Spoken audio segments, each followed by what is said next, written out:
بسم الله الرحمن الرحیم. السلام علیکم و رحمت الله و برکاته. بینەران و بیسەران و خۆشەویستانی کەناڵی ئاسمانی پەیام و بەرنامەی دوانگەی خەڵک، ئەم کاتە هەموو کاتێکتان باش. خۆشحاڵم لە ئەڵقەیەکی نوێی ئەم بەرنامەیە بە خزمەتی ئەوەی ئەزیز و خۆشەویست شاد دەبمەوە. ئازیزان و خۆشەویستان، تەوەری ئەڵقەی ئەم جارەی بەرنامەکەمان باز لە خزمەتگوزاری و بەتایبەت کارەبا ئەکەین لە هەرێمی کوردستان. لە چه ئاستێکدا ئەیبینین، ئێوەش ئەتوانن لە ڕێگەی و ژمارانەی کە لەسەر شاشەی کەناڵی ئاسمانی پەیامە قسەی زیاتر لەسەر ئەم تەوەرە بکەن. کارەبا خزمەتگوزاریە سەرەتاکەی ژیانە، واتە خزمەتگوزاریەکی زۆر گرنگە، پێویستە دابین بکرێت بۆ هاوڵاتیان. مافێکی هاوڵاتیانە، نەک ئیمتیاز و پیا هەڵدان. ئاو ڕێگەوبان و خوێندن و تەندروستی و چەند شتێکی تر لەم بابەتە زۆر سەرەتاین. بەوەی حکومڕانی سەقەتەوە بوون بە گرفت و خەڵکی کوردستان زۆر بەدەستیانەوە ناڵێنن و بوون بە خەمێکی گشتی. دیارە ئەم ئەڵقەیەش یاخود ئەم تەوەرەش خاڵی نییە لە کۆمەڵە کۆمنتی جوان لەو بەڕێز و خۆشەویستانەی کە کۆمنتیان نووسیوە و بەشداریان کردووە لە بەرنامەکە. ئەمە سوپاسی یەک بێچانەکەین. ئەلبەتە ئەم تەوەرە قسەی زۆر هەڵەگرێ لە بەرەوەی بابەتی کارەبا لە زۆربەی هەرە زۆری شوێنەکانی هەرێمی کوردستان قسەی جیاوازی لەسەر ئەکرێ. بە نمونە پێشەوەی بێمە بەرنامەکەەوە بەڕێزێک باسی ئەوەی کرد لە شاری هەڵەبجە ئەمپێری بڵێن جۆزەی 16 ئەمپێریان بۆ خەڵک داناوە، ماوەی 1 ساڵ کاری کردووە، خەڵکیی زۆر پارەی داوە، دواتر هەڵیان وەشانوەتەوە. هاوڵاتیەکی تر لە کۆمنت ئەوەی نووسیوە لە هەموو وڵاتانی پێشکەوتوو سیستەمی کارەبا و گڵۆپی سەرجادەکان بە تاقە شەمسیە، بە وزەی خۆرە. بۆچی ئەبێ لە هەرێمی کوردستان تەنها بۆ نمونە پارێزگایەکی وەکو هەولێر بەقەد پارێزگایەکی وەکو سلێمانی گڵۆپی سەرجادەکانی وزەی پێویست بێ؟ دیارە کۆمنتەکان زۆر زۆرن. ئەوەی کە پێویستە بیان خوێنینەوە، شان و عەبدوڵڵا نووسویەتی بەرپرسان خەمساردن زستان و هاوین کارەبای حکومی کەمە، چونکە خواستی زۆر دەبێت، بەڵام زیادەڕۆیش خراپە لە بەکارهێنانی کارەبا. کاک عەلی حەمە نووسویەتی کوردستان دڵسۆزی نییە، میلەتیش بە هەموو شتێک ڕازی بووە. دیارە ئیسماعیل عەلی ژەڵێ هەر وڵاتێک دەسەڵاتدارەکەی دڵسۆز و خەمخۆر نەبێت هەروای بەسەر دێت. کاک محسن شێختەها نووسویەتی وەڵامەکەی ئاسانە لەبەر دزی. بەڕێزان، کۆمنتەکانم بۆ جیا نەکراوەتەوە ئەمڕۆ داوای لێبورد نەکەم ئەگەر ئاوا پێیانە ئەچمەوە، چونکە کۆمنتی تیا شیاو نییە. دیارە هەندێک هەر بۆ خۆشی ئەم شتە ئەڵێم، هەندێک لەو بەڕێزانەی کە کۆمنت ئەنووسن، یعنی ئەوەی کە سەرنجی ڕاکێشاوم، ئێمە بە حکمی ئەوەی بەرنامەکە لە کۆتاییە ئاماژەی پرسیاری بۆ داهەنرێ، بۆ نمونە ئەڵێن ئەم تەوەرە فەڵانە قسەی لەسەر ئەکەینیان ئەمە ئەڵێن. خەڵکێکی زۆر هەندێک لەو بەڕێزانان نووسن بە هەوەس. ئێمەش دەزانین خۆی ئەم وڵاتە هەمووی بە هەوەس ئەڕاتە ڕێوە. بۆیە تکا ئەەکەم ئەو کۆمنتانەی کە ئەنووسرێن بە کۆمنتی جددی بن. ڕێدین تەوێڵەی نووسویەتی لەبەرەوەی بەدەست کەسێکەوەن شیاوی ئەو شوێنە نین کە تایان. پێ ئاچمەوە کۆمنتەکان ئەوەی کە گونجاو بێ بۆتانە خوێنمەوە ئینشاڵڵا لە کاتەکانی داهاتووە. ئەچمە لای یەکەم پەیوەندی باوکی هەردەم لە کۆیەوە. السلام عليكم. عليك السلام ورحمة الله وبركاته. محمود جان دەستخۆشی بەرنامەکە لێ دەکەم. سپاس دەکەم باوکی هەردەم، چاوت ماچەکەم زۆر مەمنونم. من لە تێو دەستێتم نازانم ئەوەندە قەیران باران کراوین، نازانم لە تێو دەستێ بکەم، یعنی هەر لە کارەبا بگرە هەر لە شت گران بوونەوە. باوکی هەردەم دێمە هاتیەوە هەر لە قسەی خزمەتگوزاری و بێئیکتیکاریەوە. با من لە پرسیارێکەوە دەست پێ بکەم. ئێستا جەنابەت لە ماڵەوەی کارەبای نیشتیمانیە یاخود مۆلیدەیە؟ بەڵام دەست بکوژێتەوە دەکوژێتەوە پارۆسی قەدیمی لێ هاتووە، هەر کزەقا دەکوژێتەوە. بەڵێ کێشەکمان هەیە، کارەبای شاری نادنی قەتەی بە سوڵتان ڕانی کۆی دەدەن، یعنی ئەو شاخە من نازانم کارەبای بۆ بکەم سەیم ئەو بەرپرسیارێکی بۆ او كهرباء دنا هاي بالسلطان عقداني ليها يعني بردادي ليها بس خوش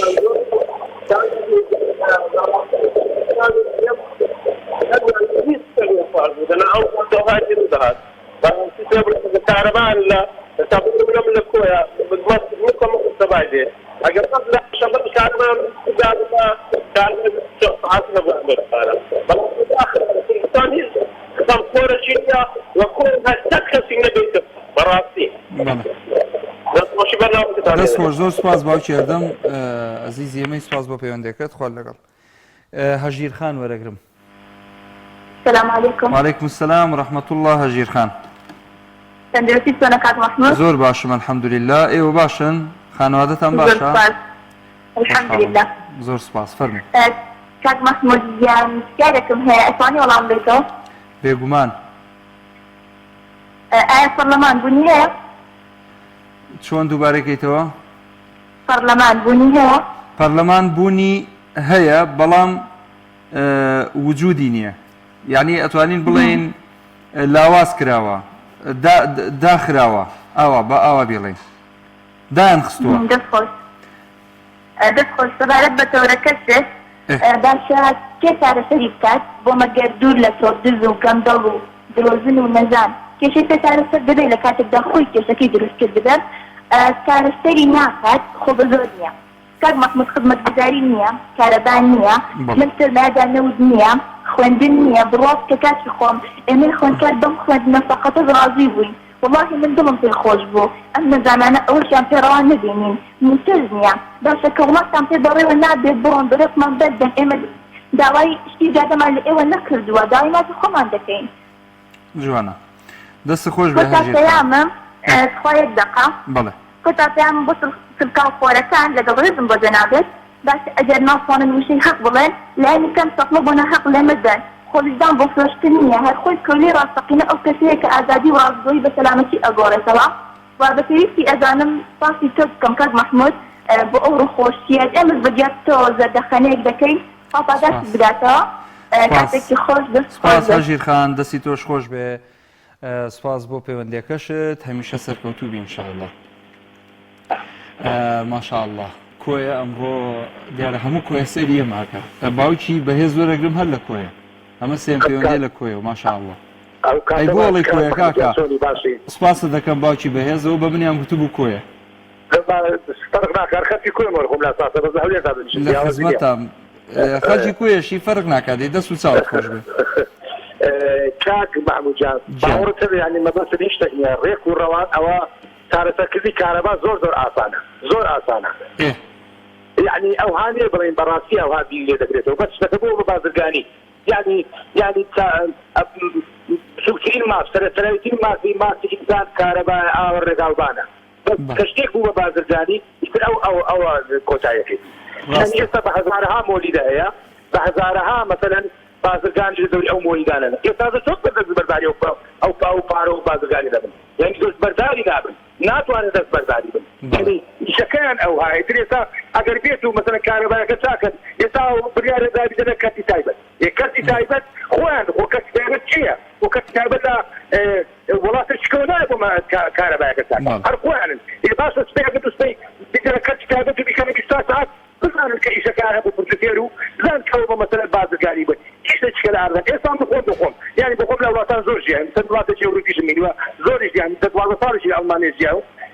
باوەڕەکە لە من بۆ خۆم خیدەواری وانە یعنی شادت دەمەیە ئێستا بمدەنێت بمکەن بە وەزیری کارەبا ئەگەر هەتا 2 ساڵێک من نەمتوانێت بەس ڕێگریم نەکەن ها بە شەرتێکی ڕێگریم نەکەن ئەگەر بەڵێن دەدەم لەسەر ئەو قەڵاتی هەولێ لە سدارانە نەگەر تا 2 ساڵێکە نەمکرد 20 ساعت کارەبا یعنی بەڵێن دەدەم لەبەر دەبێ قەڵاتی هەولێ لێ دەڕنی بکەن باشە بەڵام ڕێگریم لێ نەکەن یعنی کە چی ئەوە بکەم 2 ساڵ باوەزیری کارەبا بم ئەگەر بەڵێن دەدەم ئەگەر نەمتوانی کارەبا بکەم 24 ساڵ وعدني لسه أو قواسي أولي ليه تبع مرة نيجان باشا أو ضرر منوج ما نتربونا بتو حتى توصل بس رأيك لينا كان إيش هذا الشيء ما أنت تجيبه بس أوي كنيسة ممكن يعني أو زي اللي بدرس كوزارة كهربائية دري يعني يسيا أتفرض ولا بس تعرف برد جيني يعني من دكان يبدو كان إذا حين يسكان بدل ظالم ما قال استطاع بس داري بيتو ليش أساس بقول دكانك أو نار كثير بحثنا يعني كيف ما ترفعني عوض هذا يعني دكانك يا وا تصف هذا كهرباء بوتيتوا يعني هيك معقوله تشكيلها يعني نتواني وزارتك نتواني بداخ وزور بداخ وقلم لما مملكتك دجين يعني خمزاري كذلك فانتلوز برا المملكه دەستخۆش زۆر سپاس باوکی بەهێز بەڕێزان دیارە ئەم بەرنامەیە ئێستا ڕاستەوخۆ لە تۆڕی کۆمەڵاتی فەیسبوک ئەگوازرێتەوە بۆ ئێوەی بەڕێز لەو کۆمنتانەی کە هاتووە کاک غەفار ئەحمەد نووسیوێتی چاکسازی بە کەسی دەستپاک و لەخواتر زەکرێ نەک بە ئەم گەندەڵ و دزانە چیاخان نووسیوێتی چونکە تەنها فکر لە گیرفانی خۆیان دەکەنەوە ئاسۆ حاجیش نووسێتی خەڵک هەموو شتێکی لەبیر چوەتەوە یاخود خەڵک هەموو شتێکی لەبیر دەچێت ئیتر حکوومەت بۆ مەسروفی زیاد بکات هەندێک لەو بەڕێزانش سڵاویان کردووە سوپاسیان نەکەین سڵاو لە ئێوەی بەڕێز و خۆشەویست دەستان خۆش بێ کاک شاڵا وەرەگرم لە سلێمانی برای بەڕێزم سەلام وعەلەیکە سەلام و ڕەحمەتوڵڵا کاک شاڵاو گیان باشی برای گیان سوپاس دەکەم چاوەکەم دەستخۆشی بەرنامەکە بێت سوپاس دەکەم دەستی تۆش خۆش بێ بۆ پەیوەندێکت لە خزمەتە وڵای حەزم کرد هەر چەنە تۆ بڵێن پێشکەشکاری بەس من یەک پرسیارێکی کچوو بکەم لە جەناب فەرموو یعنی وەکو کەسێکیش وار و لە هەموو نیاری بەڕای تۆ وڵاتی خۆمانە وای ئەبینین کە مسلمانە وایە یەک تۆ سەوتت بەرز کە وای ئەبینم کە خەڵک موسڵمانە زۆربەی تۆ خەڵکی مسلمانە بەڵێ وایە وایە بەڵێ ئەگەر لە هەر کەسێ بپرسین لە هەر کەسێکی عەوام بپرسین لە مەلای بپرسین ئەڵێن لە نەوەتی خەڵکی مسلمانە وایە دی وەڵاهی من نازانم کە خەڵک ئەم سوێنە ئەخوا کە خەڵک ئەما خۆبارم میلەتی کورد قەومێکە وەڵاهی برای بەڕێز مستەحەقە یعنی بۆچی گلەی لە حکومەتەکەن ئەوان ئەم میلەتی ئێمە لەگەڵ خوایە ڕاز ناکەن هەر لەگەڵ ئەو خوایە ئەو خوایی کە خەلقی کردووە کە خالقێتی ئەم مەخلوقێتی ڕاز ناکەن درۆکە بە سەراحەت بۆچی خی گەورە فەرمێکی لە خۆیانە فەرمێ ئین الحکم إلا ولله ئاوتر خۆمە سەر ئێشەی ناوێ ئەمە مناقەشەی ناوێ دیموکراسیەکەی ئەم دوو بنەماڵێژ دەڵێ حکم الشعب النفس بنفسه بەڵێ سەرۆکێکمان هەیە ئەڵێ ئێمە ئەبێت حکم هەر ئەبێ حکمی گەل بێت کەواتە حساب بۆ کێ ناکەم حساب بۆ قورعانەکەی ئێوە ناکەم حساب بۆ خواکەتان ناکەم ڕۆژێ لە ڕۆژان چیم سەرۆکی ئێمە بینی دوور کات نشکە چییە بە تەحەدا ئێڵێن کوردستان لە دوای نەوەیەکەوە چی سەرۆکی هەرێمی هەبووە ڕۆژێ لە مزگەوتێکا دوور کات نشکە بۆ تەوافەکە بە دەوری لالشە بۆ سەرۆکی تورکیایەتە هەولێر ئەچێتە مزگەوتەکە نوێژەکە ئەم ناچێت کەواتە بابجیان ئەم نە لە دینا لەگەڵتایە نە لە قەوما لەگەڵتایە نە لە هیچا لەگەڵتایە بابجیان وەڵڵاهی وەبیللای ئێستا ئەگەر دوان لەم قسانەی من و تۆش بە گاڵتەیان بە قسەکانمانێ گاڵتەیان بە عەقڵمانێ گاڵتەیان بە کولتور و داونەری دەگەشمانێ ئینسانی ئەمنە لەگەڵ ڕێزمە ئەمنە جێل بێ کاتی بێچێتی بێ وەڵڵاهی برا گلەیی لەو نییە بیللا گلەیی لەو من ئەگەر تۆ پیرۆز نەکەم تۆ مقدەس نەکەم تۆ نەکەمە سەقفی سەرم تۆ بۆی کاکە خۆش یعنی تا شێت نەبوو تۆچی دەنگی پێیت پەنجەی بۆ مۆرەکەیت بێفەرمانی خۆی گەوراکەیت لاخیر شاڵی نەوتم نییە دە یاڕەوی بۆ خاتری گەورەیەتی خۆی گەورە قەت نەوت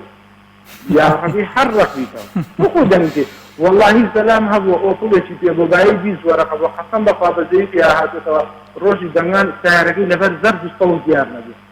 کۆرە بە عەقڵە خەرکەرەوە عەقڵە کۆکەرەوە کابرا ئەو ئۆپڵەی تۆ پێتە سوێن بەخوای گەورە ئەگەر هەڵە کێشێ لە ئاسووناوە خەی ناکەیت ئەمنەی هەیە دانیشتی بە ئۆپڵە شڕێک و مازدا شڕێک و دوای کەوتوتی فەڕۆی بۆ بایەتی بە قوربان نەبیت و بە ساقەیە طبعا هیچ حیزبەکان چەند حیزبمانە لە کوردستانە من يعني وابن هیچی فەرقی نییە هەموو یەک شتە کەسی خەمخۆری ملت نییە کەسی لەگەڵ ملەتانی ملەتێکیش کە وەک مەڕوا بێڵێن ملەتێ وەک ڕانە مەڕیەیتە دەر و وتەی بەدەمنێتە دەر حەقاوی بیە دەست و چاوە خۆش بە کاک شاڵاو گیان زۆر سپاس گیانەکەم سپاس بۆ پەیوەندیەکەت خوا لەگەڵ کاک میرزا وەرەگرم لە شاری هەولێر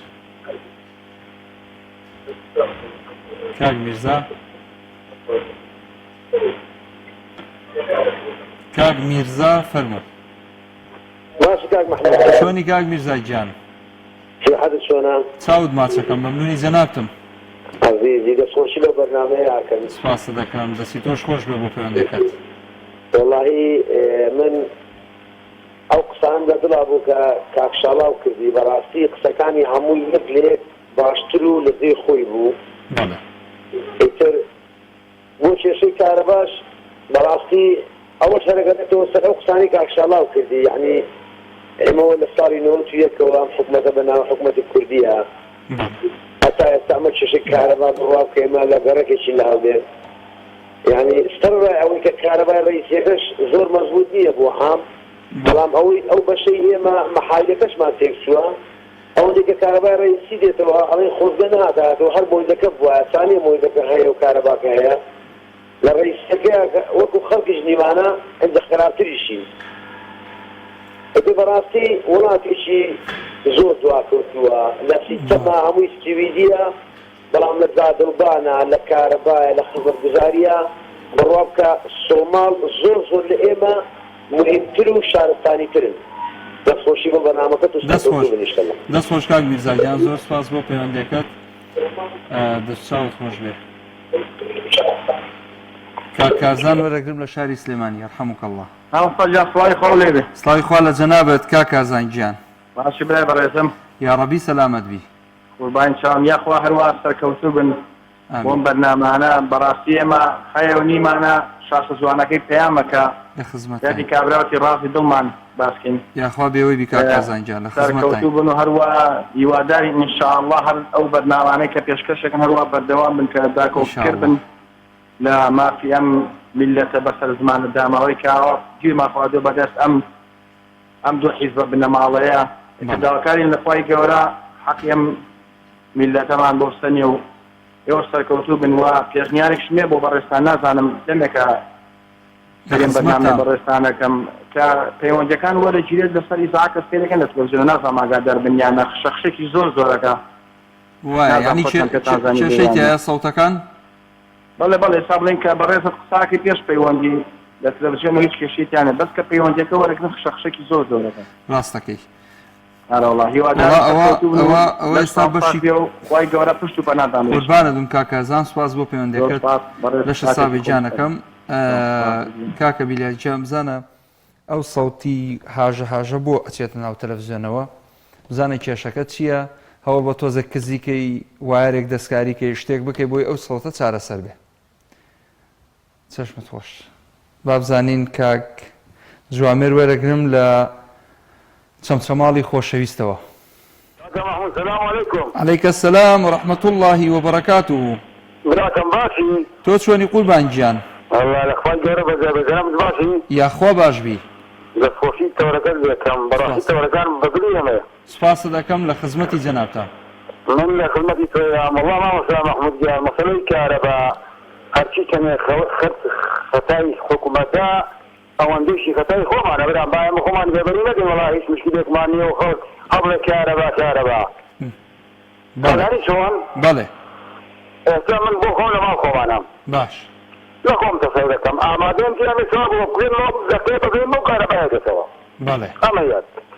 دوو ئەو ئامەرە کارەبایانە کاتی کارەبا دێتەوە یەکسەر بێت هەڵێکەینەوە باش ئەمە خۆم کارەبایە بەخوا بە نازانم چەند کێژی بێ هەردا بەزێبرا بەڵێ ئەمە دوو خاڵی سێم کاتە خەڵک یەک کەسەی نەوتی وەرنەگرن ئەی چی بکەین بەچی خۆم ئەگەرماوکەین هەر کارەبا وایە بەڵێ ئەگەر کاکە حکوومەت نەوت بدات نەوت بەکار بێنین ئەم کارەبایانە بەکار نانین ئیستا کولی ماڵە دووی تەری هەیە ئامێری کارەبایی هەیە بۆی بەری هەیە ئەی باشە کارەبایە وەڵاهی هەموو دنیا بزانادێ باشە کاک جوامێر با من پرسیارە لە تۆ بکەم من داخل مەسوەیە ئەستەغفیر الله من لە خزمەتام ئێستا بە نیسبەتی چەمچەماڵەوە خۆ ئێوە محەتەیەکی گەورەی کارەبا بە تەنیشتانەوەی وە نییە کاکە مەحموود گیان کاکە مەحموود دەستخۆشی بۆ پرسیارە بۆ قسە جوانە ئەگەر ئێمە ئێستا وەزیرێکی گەورە لە پسمانەوە بایە ئەبێ ئەوایە کارەبامان بچوار سەعاتی بوایە بەڵێ ئەمە یەک دوو کاکە خەڵکی چەمچەماڵ لە هەموو ناحەیەکەوە تەلەوت کراوە نەوتە لە چەمچەماڵایە کارەبا لە چەمچەماڵایە بەڵام بەخوا لەکو خەڵک کارەبامانەیە و کارەباکەمش لەوە بەزنە زمان ئەلامۆن لەمانێت ئەزانیت چی سەیرە بەلای منەوە بەڵێ یعنی چەمچەماڵ ئەو تەسحیەی کە چەمچەماڵ دایەتی بۆ ئەم هەرێمی کوردستانە ئەوەی کە چەمچەماڵی کردوێتی بۆ ئەو خەڵکە بۆ ئەم حکوومەت و دەسەڵاتە وەڵای ئەبوایە ئێستا لە هەموو شوێنێ خۆشتر بووایە چەمچەماڵ و هەڵەبجە بۆ نمونە والله ثم في مشهور ديارهم أرجو ديار الواحد يقول أنا قلت مثلا أنا زاد ما مقرين ولا برا وما مقرأه دەست و چاوت خۆش بێ کاک جوان سپاس دەکەم محمود ورقان إن شاء الله جوانا بيو دخل زكاة دوای خێرمان پێویستە و دەستی تۆش خۆش بێ و خوا ئاگادارت بێ ممنونم کاک دارا وەرەگرم لە عربەت داخراوە پەیوەندەکەی داخراوەتەوە کاکە دارای ڕەفیقم بەس ئەم جارە پەیوەندی بکە لە ناوڕاستی بەرنامەکەیە هەرەتوانم دوو خولەکی بەمێ زیاتر ناتوانم قسەی لەگەڵ بکەم لەبەرەوەی کات ببەخشین بە هاوڕێیانی ئەزیزی تر خۆشەویستان بەردەوامین لەگەڵتان دیارە ئەم تەوەرەی کە ئەمڕۆ هەڵمان بژاردووە قسەی زۆر هەڵەگرێ و پێویستە باسی کۆمەڵی خاڵی جەوهەری و گرنگ بکەین لەسەر کارەبا لەسەر خزمەتگوزاریەکان لەسەر ڕێگەوبان لەسەر ئاو لەسەر مۆلیدە ئەهلیەکان بەڕاستی خاوەن مۆلیدەکانیش حەقیانە خەڵکیش حەقیەتی بۆیە پێویستە هەموو لایەک هاوکاری یەک بین لە پێناو ئاوەدانکردنەوەی ماڵەکانمان بە کارەبا کاک سەرخێڵ وەرەگرم لە کەلارەوە کاکەجان عەلەیکە سەلام و ڕەحمەت الله يا ربي خواي جبر لا تطاق خواي جبر لا بلا مصيبه خراب كان طارز بە قوربانی تۆ بم سپاس دەکەم کاکە سەرخێڵ گیان خواي جبر جاتك يا غملي فاحص تانك صلى الله عليه وسلم ئینشەڵا پێکەوە ئینشاءالله انا هر دعاء خير بوز ما قربان یا ڕەبی خوا سەلامەتت کە منەوەمە قوربانت ثم قربان يا اخوات يقول کارەبا لە کەلار چۆنە پێم بێژە والله حالمي فكرباني يا كام جان نییە ئیسە مۆلیدەیە انا والله يسموا لي ده چەند سەعات کارەباتان هەیە والله واضح لاني وروك كهرباء معنيها لە نیوەڕۆ نیتانە صحيح وەڵا ڕاستەکەی ما قربان زفاف هەردوو چاوەکەم کاکە سەرخێڵ گیان خوا بۆتان ئاسان کە ئینشەڵڵا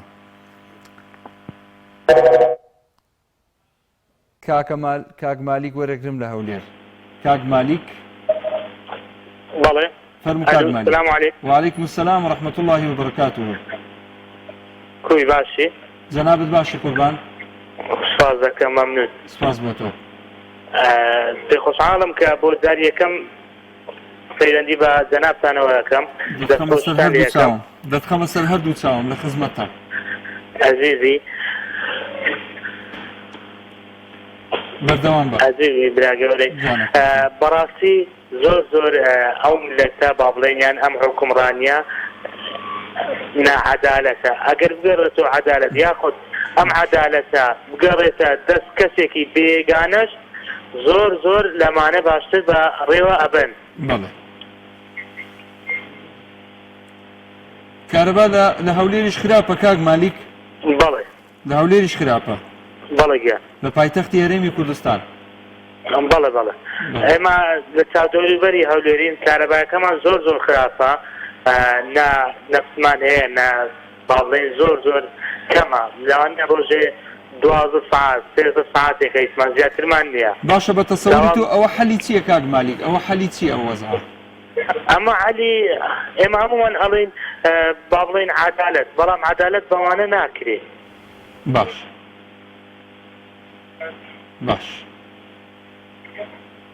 بخۆشحاڵم و سپاسگیانەکەم دەست خۆش کاک مالیک سپاس بۆ بەردەوامە بن و گیانیم سپاس بۆم خەڵکە و دەست و چاوت خۆش هەر بژی مەمنون بۆ تەلەفۆن موفق بی خوا ئاگادارت بێ کاک جومعە وەرەگرم لە پردێ باش برادەوەرە تۆ چۆنی کاک جومعە گیان بەڕێزی سەلامەت بی یا ڕەبی وڵای ئەوە ئەمەش هەندێک دوێیمان هەیە هەر لەسەر بەرنامەی جوانە سەربژاردێ دەستخۆشی بەرنامەکەت یەکەم سەرەتا وەڵا سپاست دەکەم مەمنونی تۆم خەڵکی پردێ هەموو لایەک باشن الحەمدولله والله الحەمدولله باش وڵای ئەمە هەر بێکارەباییەوە خەریکن ئێوەش کارەباتان نییە ئێوە لەسەر حکوومەتی عێراقن وایە ئەمە لەسەر حکوومەتی عێراقین بەڵ زۆر نەفسەکەی کەرکووک و ئەو ناوە دەڕۆیشتەوە هەولێر هەڵکاتە سەر بە هەرێم بوون وایە بەس ئێستا کەتینە دەرەوە ئیدارەی هەرێم دەزانی بۆ کارەبامان زۆر خراپە دەزانی بۆ لە پڕ فرۆشراین خەڵکی کەرکووک و پردێوانە هەر لە پڕ فرۆشراین ئەوانە بە 2 دینار فرۆشراین والله كافية خلاف عن بالصلاة ما لو بيني والعصر زاران كركوك وفردي ومسكانة بلي كردستان ورا ميسا كان حركز نبعتي ذكاء ندري أعرف زارم كي بصلاة شاري فردي شاري كركوك بيت زاري غير شنو بجاني ندري دتسنو ولا كهربائي حكمتي عراقش كهربائي صفر بويسا وانا ما زور خرافة يعني بالراس الروزك دا 6 ساعات 4 ساعات زعمتها هذه اي نوتت شلون نوتت ورقرتوها؟ والله نفس ما وقفت يا عرب الى نفسها كمان باشا واه دەست و چاوت خۆش نفسها ما هي بس كهرباء ما صفرة وایە لە پردێ و کەرکووک گلەیش هەیە لەسەر مۆلیدا ئەهلیەکان ئەوانیش گلەییان لەسەر ئەوەیە کە حکوومەت گازیان ناداتێ نرخی مۆلیدا ئەهلیەکان زۆرە خەڵکی پێی نادرێ ئەمپێری ئەچێتە 15,000 و 20,000 و ئەوانە زۆرە والله ما قال ما 30,000 زيادة بدين زار 30,000 تو كريم ولدي يعني بياوي توانا اما يقبل خلاص بياوي باسر توانا باسر بس فقير هي وتوانا اني بقران 30,000 يعني 30,000 بدات بساعد مولده دەست و چاوت خۆش بێ کاک جومعە سوپاس بۆ پەیوەندیەکەت خوا گەدار بێ گیانەکەم نازەنین خان وەرەگرم لە هەولێرەوە خوا لە جەناب دادە نازەنین لە خزمەتە ڕێز خۆشەویستی لێ بۆ بیمارانی خۆشەویست ئەو کەسانی کە ئێستا جێبیستن تەوەرک بەڵێ حکومەتی کوردی شانی دەسەڵاتیە لە خۆی لە بنەڕەتا کورد هەر دز بۆ و هەر دزیش ئایا کەسێک کە با و باپیری دزبی چۆن چارەسەر دەگرێت هەر وایە یعنی هەر دزە و هەر دزیش دەبی بۆ نمونە چەند مانگێک ڕقەمی چەند سڵکاو خۆرت لەکنە من خەزنا هەمووی هەڕستنی سەرکردەی لەسەر يعني دەست جێ دەکەی کە قەرداریش دەکاتێ گەرم کاکە جان تۆ 3 مانگە محاس زۆر نەدیتێت دڵی چ بەم سڵکاو خۆرە خۆشە لەسەر ڤایبەرت دانەوە کە چ قەرداریش دەکاتێ دەڵێن دەستیان خۆش بێ خوا تێو نەبینێ بەفر ناهاوێت ئەو حکومەتە شایانی ئەم سڵکاو خۆرانەیە بۆیە وای لێ هاتووە لەبارەی کارەباس حکومەت نەفتی خەڵک محاسیش نادا کارەباکەشی دەکەم و کورسێ خەڵک هیتەر پێ لە کاتی بەس خۆی گەرم کاتەوە لە کاتێکا نەفتی نەدەێ و محاشی نەدەێ چۆن خۆی گەرم کاتەوە و کوردستانی حکومڕانیە چەندێک دەڵێت دوور لە مەقامی مزگەوت دەڵێت سەگ و مزگەوتیان نەگوتیە ئایا کورد حکومەتایەتیان وتووە بێگومان نەخێت ئێستا بێگومان ئێستا چەند سوڵکاوخۆرێک جیان لە دەنجی من بێ دڵیان پڕ دەبێت لەبەر ئەوەی ئەم دەسەڵاتە چەند سڵکاوخۆرێک و مشەخۆرێک هینایانە سەر حکوم دەستیان خۆش بێ ئیتر بە هەروایان لێ بکات زۆر سپاس بۆ پەیوەندیەکەت نازەنین خان دەست خۆش زۆر سپاس خوات لەگەڵ مام جەوهەر وەرەگرم لە کۆیە کاکە شەو بازماندوو نەبێ هەموو کاتت باش و عەلەیکوم ئەسسەلام و ڕەحمەت الله بە چەند شتێکی جوان دێ بڕێمەوە لە خزمەتام دەڵێم لە دوای ڕابستینەوە هەرچی وەزیر و گزیر و ئەندام پەرلەمان و سەرکردەکان هەموو کۆ بکەوە بەڵێ هەمان کۆ بکەوە بە سەرۆکی هەرێمی ئێستا و حکوومەت و پەرلەمان و بەسەر کۆبارەکان هەمان کۆ بکەوە بەڵێ لە قاعەتیاندا بنێ بەڕێزەوە ڕێزیان لێ بگرە هەرێکی قەرێڵەکیان بدەیە بەڵام غورفەکە لە ئێستا سەرمایە تەبعان سۆبەیان مەدەیە هەتا دەورەشیان بکە حرەسی تورک و عەرەب و عەجەم کەسیان لە سادەورەی نەبی ئەوان ئێکی جەمێ 1 سەبوونی ڕەقیان بدەنێ ئاوە کەس ئاوی سوراو بی بۆ ماوەی 1 مانگ لەوەیاندا بنەی ئەودا کە چێت و ئەسپیان بە خۆیانەوە دی سەرۆت و سامانەکەی کە دزین پیشیان لە کوردستان لە سادەورەیاندا بنەی برێ ئەوە سەرۆت سامانەکەتانە ئەوە ئێمان گۆمان داجی کردو ئەلێرە باشە بووە لە بووەتان و ملەتەی کرد ئەو کاتە بیان هینە دەرێ ئەو دا مقابلەیان بکە ئەرە خێرە سەرۆکی هەرێم کار نێتی نایە سەرزانی شارەکان بکەی بە هەست بجێگرێتەوە ئەرە خێرە ئەندام پەرلەمانەکان سەرە کۆمارە بەڕێزەکە ئەرە خێرە برا وەزیرەکان ئەرە سەرکردەکان دە هەمووتان بەلا ئەو کوردستانەی داوەرن چاوەڕۆتان هەبی بەرامبەر میلەت ئەو میلەتی ئێوەی دروست کرد ئێوە میلەتتان دروست نەکردو کورتان خەڵق نەکردو کوردستانیشتان دروست نەکردووە شەرمە بەستە بەرەو ساڵی نوێ دەڕۆین هەندێک گرانیتان بەرچاویەوە نەبی هەزاران کورد برسی بوو ئەو هەم خەڵکەتان کۆشت ئەو هەر کەسێک بێتە سەر دادەی دەیکوژن بەسە کارەساتە بۆ خۆتان بڕۆنە بەردەمی ئاوێنەکەی و ڕابردووی پێستان لەبیر بی کە سەدام چی لەو میلەتەی دەکرد عەبدوسەلام چی لەو میلەتەی دەکرد شای ئێرانە چی بە کورد کرد ئەتاتورک چی بە کورد کرد وەرنەوە سەر سەقام و کارەبایەکەی لە خۆتان بکوژێنەوە و نانە ڕەقەچی کڕ و لێدرا و بخۆن و کەچی پێداوی پر ئەسپێ لە خۆتان لەبەر بکەن و ئەودا بەناو میلەتەکەی داوەرن خۆتان ببینن بڕۆنە مزگەفتێ دەستێت بشۆن و خۆتان بشۆن لەبەر خوای بپارێنەوە بەرامبەر خوا و میلەت و قورئان و مێژوو پێغەمبەری ئاخر زەمان و مەلایکەتی ئەرز و ئاسمان و خدری زیندەی لە چۆلیان و منداڵی هەتی و هەزار و ئەو هەمە خەڵکەی ڕوورەش بووین ڕوورەش با هیچی کە ڕوورەش دەبن وەرە ڕووی خۆتان سپیکەنەوە ئیتر سوپاس خواهات وا لەگەڵ خواحافیزت بێ مام زەوهەر کاک محەیدین وەرەگرم لە چەند سەماڵەوە براکەم سلام علیکم وعلیکم السلام ورحمة الله براگەن خزمەتە بەخوا عەفوم کە کەمێ کاتم بەدی کە قسەکان حەزەکەم بە بەدلی خۆم قسەکەم فەرموو بۆچی من ئەم حکومەتە پیاوە تاوانباری ئەسڵ صاحەدین بەهادین و عەلیبابیە چون بێدەگی هەڵبژاردووە بەڵێ ئیسلام ئەو ئیسلامەیە کە ڕاستەقینە بێ نەک دەست بێ بەسە کەڵاوی خوبانەیە بەڵێ دەگی براشی مەگەم ئێمە سەکردێکمان لە کێنای خۆیان بدەگێ نەک بۆ خوێ ئەم ماڵاتە سواکە بۆ لا مەکۆلەکە بۆ فەقیر دەجانە حەقی ئێمە لای حکومەتە نەکو لای خەڵکی دەوڵەمانە بەڵێ پێکەی بەقوربان باش إذا بحقت أو كردستانا أجري أمانة أنا منن أنا توجه يجري فاتي وكذا وما ذلك الأمر يحتاج أوان بس من العلم بقولي بس خطايا يقول كوما دوان كون حزران وهم قد طايرك بو أوانك أول نروحين أما قمايل يعني هم كذا راسيا زانية إما مرعاسة حق دار بجماعة أجر يبغى خواتنا لكن أخويا الشركة مثل أخويا حق المملكة بس يا مسوي وسودي مثلا شاشكم ولا قيزة بسلو أو إعادة بدأ باللي يثبت من رادينا بمبار دوخة شيء أيدي أو أنا فرم خايزاني مجلوك تودا أخا كيدا شاقة إما تدا شاقة تجي معنا مدار الحكومة العراق من لما نوال يخافش بدأ ولا خوابي إذا لو الحكومة كحد بكاته والدجي أم بالمالو أم حزاني كسلح نقول أنا أكون يعني شو كنت بحقق أما أنا هم يكتاني هميان جزن جدا كأخوري معه شيء بالإخواتنا أجر يقدر يكون كنا خوشة باش أو مفصلة تماضي بخناك بەڵێ باش بدل زاي طاف بدل زاي كانت هاك يمي تأذن أي خوال بو أنا بدي جاب جادوا وكان كي شيء أجر سريع نبض سريع باش نبض لكن بعدهم بەڵێ أمر رأسيك أجر يوم بخواتنا فرمني فأمادم لجناي خوي هموش دبكم شيء هبل يعني أمادم جانا خون بخشين هو ده يعني بس من الزمن إيوه لقرر إيوه الرأي إيوه كراج فقير بان لفني خوده أنا جاندلا علي بابيل إخوان علي بابيل بالفعل ما إخوان معنا كمان جاندلا تزن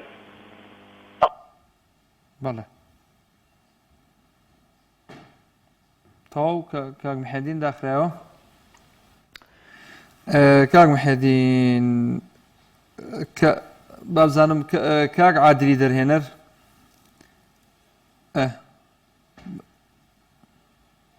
باشە دەستە خۆش بێ قەیناکە کاتمان نییە ژینا وەڵامی کاک محەیدین مەدایەوە بەزەرەوە ناڵێم ئەگەر ئێمە بەڕاستی ئەگەر قسەکە لەسەر کۆمەڵ و یەکگرتوو و خودی مامۆستا عەلی باپیر و مامۆستا سەلاح ئاویستم لێت بپرسم زانم وەڵام بەمۆیان نا کاتت کەمە بەس ئەوە ناڵێم ئەگەر ئەم دوو حیزبە معارەزە حەقیقیە نەبووە لە گۆڕەپانەکە لە فلیمی حەزرەتی یوسف کە حەزرەتی یوسف لە زیندانایە ئەیان بن لەو چێ و شاخوداخە ئیشیان پێکەن هینیان پێکەن ئەمە پاچ و کۆیلایەتی و قازمەیان نەدەنە دەست و زەویان پێڵەکەن و کرێکاریان پێکەن باوەڕم پێ بکەن ئەمە مبالغە نیە ئەم قسەیە بەس ئەگەر ئەم دوو حیزبە معارەزەیە نەبووە لە هەرێمی کوردستان و خودی ئەو دوو پیاوە کەڵە پیاوە بەڕێزە نەبووایە مطمئین بە ئێستا جەنابەت کۆیلایەتیت پێکرا و ڕای کێشتای لە دۆڵێک لەو دۆڵانە کرێکاریان پێکردی بەیانی تا ئێوارە کاک محەیدین جان ئەوەی کە هەیە ئەو شکۆیی کە هەیە ئەو ڕێزەی کە لە هاوڵاتی تا ئەندازێک ئەگیرێ ئێستا و ئەم حکوومەت و دەسەڵاتە ترسێکی هەیە بەرامبەر بە هاوڵاتی بەهۆی بوونی ئەم حیزبە دەسەڵاتدارانە ئەم حیزبە ئۆپۆزیسیۆنانەوەیە برا بەڕێزەکەم ئەجینا ئەوە حقیقەتێکە و نکۆڵی لێ ناکرێت کاک سیروان وەرەگرم لە شاری سلێمانیەوە. السلام عليكم مامۆستا. عەلەیکە سەلام کاک سیروان جان. سلامت بی مامۆستا محمود جان، من دەمەوێ شتێک بڵێم غێری کەوەرەکە و دوایی مەسەرتەوەرەکە. بەڵێ. یعنی من هەر کاتێ پەیوەندیم کردی بێ وەکو ئەندامێکی پارتی دیموکراتی کوردستان وەکو پێشمەرگەیەکی 40 ساڵ خەبات، یعنی بەڕاستی هەمێ نازانم بەڕێستان و کۆمەڵی ئیسلامی ئایا یەکگرتووی ئیسلامی ئایا پارتی بە مسلمان ئەزانن یا بە کافری ئەزانن. ئێمە هەمومان مسلمانین و سەرۆکێکمانەیە جەنابی مەسعود بەرزانی بڕواکە سەری بڕوا نوێژی ناڕوا ئەمە یەک، یعنی هەمێک کەس دەبینم لە چاسەکەی جەنابتانەوە ئێمە بە کافر و سەرکردەکانمان بە کافر دێتە دین و ئینسان کە ئەمرێ ئەچێتە قەبی خۆی و خۆی و خوای خۆی. بەڵێ. ئێمە کاک سیروان دژمنایەتیان کردێ لە بەرامبەر ئەم گەلە و بەنسبەت کەوەرەکەی جەنابیشتەوە کارەبا عەیبی نییە دەسەڵاتی کوردی و حکومەت هێرێمی کوردستان خوا بیان پارێزێ و خوا ئاگایان لێبێ. ئەوە شتێکی تریش هەیە ئەگەر پارتی دیموکراتی کوردستان نەبێ بڕوابکە نە کۆمەڵ و نە حیزبەکەی جەنابت و نە یەکگرتووی ئیسلامی و نە چی حیزبەیە لە کوردستانە بە ئاسوودەیی ناژی. یعنی هەمیشە هەیە خەڵک تەعنەیان لە حکومەتەکەمان لە حیزبەکەمان بە کافری ئەیەتە دی. یعنی مەلا مستەفا بەرزانی هەر لە دروستبوونی خەباتیەوە هەتا ئەو دقەی وەفاتی کرد سەری لە نێژ و لە ڕۆژوو لە ئیفاعەتی خوا زیاتر هیچی تری نەکردووە. عیبە یعنی خەڵک تانەمان لێە کەناڵەکەی جەنابتان بۆ بە دژ بە حکومەت دژ بە حیزبەکەمان دژ بە یعنی تەواوی ئەو هینانی کە لە حکومەت هێرێمی کوردستانایە ئەوانە سەر کوردێکن ئەوانە هەموویان موسڵمانن ئەبێ ڕێزیان لێ بگیرێ. یعنی چی سەرکردایە یعنی بڕوابکە جەنابی مامۆستا عەلی باسیر ناگا بە جەنابی کاک مەسعود بەرزانی لە نوێژ و لە قورئان و لە ڕووکردنە خوا. یعنی من لەگەڵ ڕێز و خۆشەویستیم هیچی ترم نییە و سپاس بۆ جەنابتان ئەگەر هەر پرسیارێکی شدەیە من وەڵامت بدەمەوە. خوا لەگەڵ قوربان خوا حافیزت بێ. خوا الو بله بله کاک ئیدریس فەرموو. بله باشی کاک ئیدریس. بله بله فەرموو جان فەرموو. الو سلام عليكم كاك إدريس فەرموو جان. بەڵێ بله دەستخۆشی بەڕنامە وەستین خۆستی بەڕستی جێم خوددایە بەسم هیوی دارین ئەس هەواڵێن هەکو دژیش بابەتی دەستکەون و عنوانێ هەکو ئەدرێسە ڕۆژانە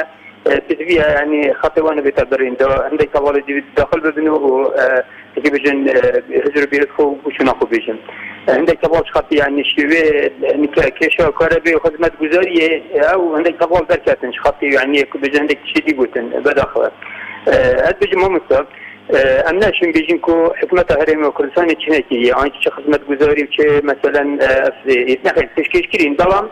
کەمتر هەمیوە هەی یعنی بژن چیاندا بۆ گەلێک شتێ باشتر بکەن هەکە خزمەت گوزاری مەسەلەن ڕێگەوبانی ناف گەرە بۆ ناف شارە یعنی حەسەڕاتێکی گەلە چێریە یعنی شولێکری کارێکی بەڵام گوڕێوان شیانە کو ئەو پارێل بەردەست ئەو پتری بۆ گەلێک شتێ باشترکی بووە ئەمە سافاڵاتە پێوی پلاندانانەی کۆستراتیژیە پێوی پیگیری یاسا ببیتە سەروەر ئەگەر یاسا بۆ سەروەر بێ وڵاتی vêgavkê dê welatê dava kirin çi welat li Dunyayê hemî em gerîn sekê nedorêt Ewropa Amerîka Kanada Astralya ev dewletane ava bûne ev eşwayî û heremeyekî îlla yasa bîte serwer demê yasa bîte serwer serokê herêmê gel feqîrekî işte bin ji çetra yasayê vêgavkê welatê dava kirin vêgavkê dizî nabînît gendalî nabînîtin vêgavkê dê yasa bîte serwer belam vêgavkê kes serwerin hizb serwerin vêgavkê اما ام بین کشا کاره به او برادر من رضا بهایی که بهز بو چوناوی باقی بهز ما مستعد دشته دو سال دفعه دنم نزدیک چارتایی کاره بکیم هرم کردستانی اما اگر پاره هبیتن و کشا نبیتن و هر شيء بتوی بیت ویگفت که هم طبعا کاتو پاره هبیتن طبعا چارتایی بلام استا کێشەی کارەبا پارەی نییە ئەوە کە ئێستا حکومەتی ئەم قەیرانەی دارایی دوام ئەمن شخصی وەزیری کارەبا دەناسم لە نزیکەوە کوڕێ مرە ئینسانێکی بسلمانی دیندارە هەموو جمعە لەلای ئێمە دێتە نوێژ لەلای مزگەوتی خۆمانە یعنی کوڕێکی زێدە محتەرەمە و پرۆفشناڵە و ئەکادمیە و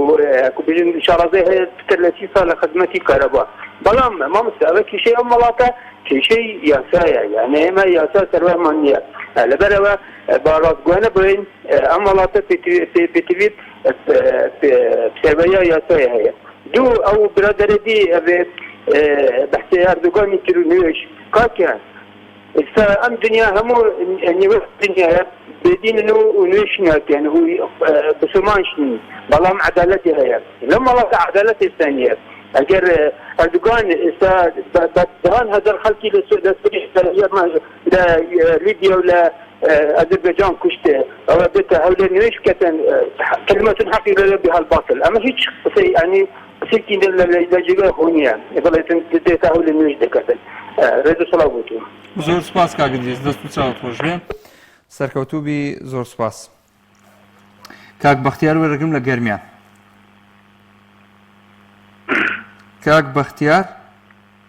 سلام علیکم سلام و رحمة الله وبركاته چۆنی براکەم باشی تۆ چۆنی ڕۆحەکەم باشی